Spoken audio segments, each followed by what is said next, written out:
తెల్లావు కదుపుల్లో కర్రావులుండవా? ఎందుకుండవు? కర్రావు కడుపున ఎర్రావు పుట్టదా? ఏమో. తెల్లావు కడుపుల్లో కర్రావులుండవా? కర్రావు కడుపున ఎర్రావు పుట్టదా?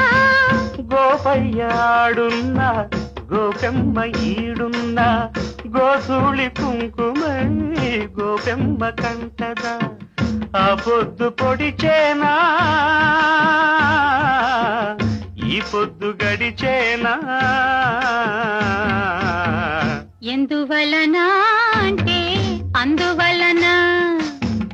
ఎందువలన అంటే దైవ ఘటన.